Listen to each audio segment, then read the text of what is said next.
Hello, hello. Wanted to come in today to talk about an important topic around being emotionally triggered. I just did a Facebook Live about this, but I wanted to do this for my YouTube channel also. So it doesn't matter how long you've been on your healing path, how much healing you've done, how much trauma you've overcome, to know that you'll still get triggered emotionally, and it might even be every day. But it's how fast can we acknowledge that we're being triggered. That part's okay. We can acknowledge it and see it. We got to get ahead of it. However, sometimes our distorted thinking, our thoughts that go along with the emotions, will kind of captivate us and grab our attention. And then we get pulled into old familiar kind of thoughts and patterns. Our mind and our body and their cells even in our body go to that place, that negative place. And maybe it's feeling sad or hurt or betrayed or anger.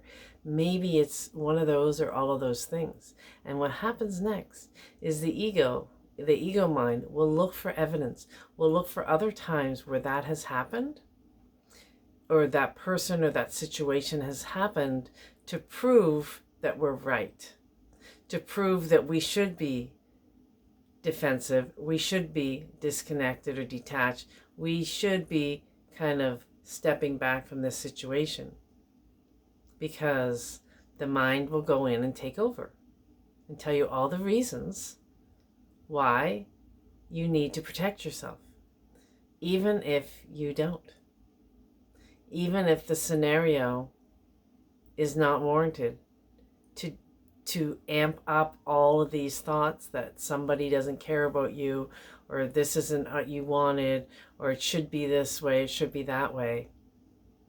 But when we get space to be able to say what we were thinking out loud, and trust that it's okay to kind of get it out of your head and into space, a safe place to say it or to write it down.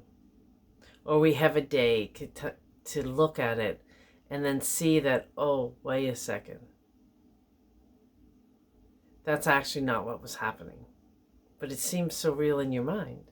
It seems so real because your mind will convince you of all the reasons how you need to keep yourself safe if you get emotionally triggered. So stepping back and away from it and getting some airtime for that will help kind of get the distorted thinking out of the way.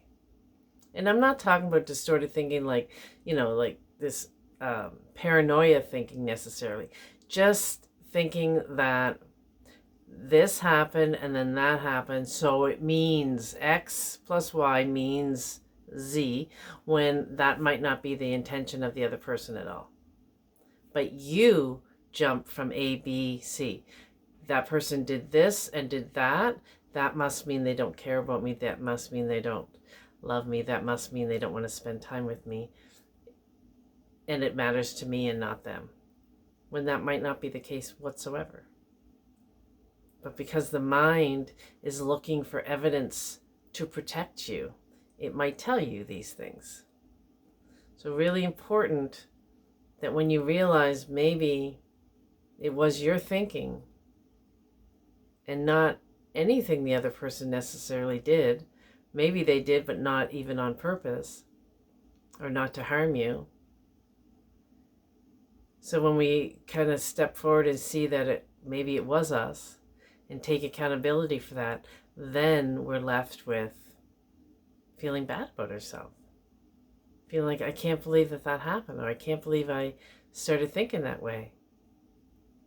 And this is the important part, is when you start showing up and giving yourself some compassion for those parts of you that were developed a long time ago, when you were just a little child.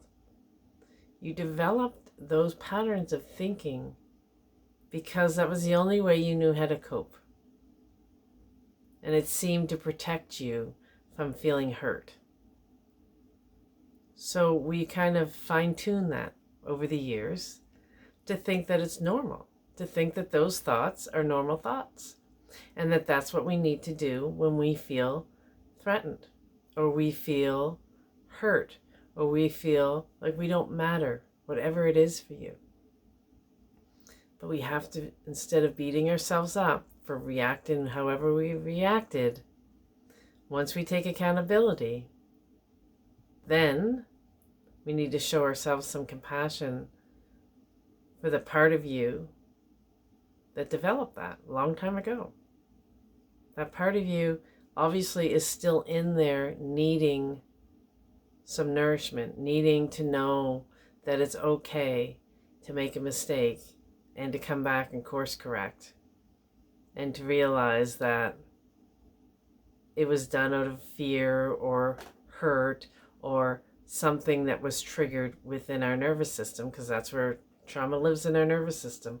Once we get triggered and we have this feeling, then comes the buildup of all the stories. So we're going down the pathway and all of a sudden we took the wrong turn.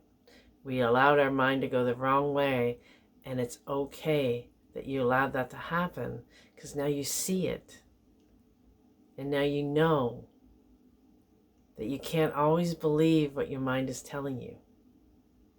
And then to show up for that part of you. And that's how change happens. We have to first observe our own mind and know how our mind tends to go. We will start seeing the pattern when we start watching ourselves more closely. So on the healing path, you might be years into your healing path, knowing you will still get triggered and knowing that you can still work with those triggers. So that's what I want to share with you today. So if you haven't subscribed yet, hit the subscribe button. Let me know where you're from, where you're tuning in from, what you might be struggling with, and I'll be in again next week. Have a great week.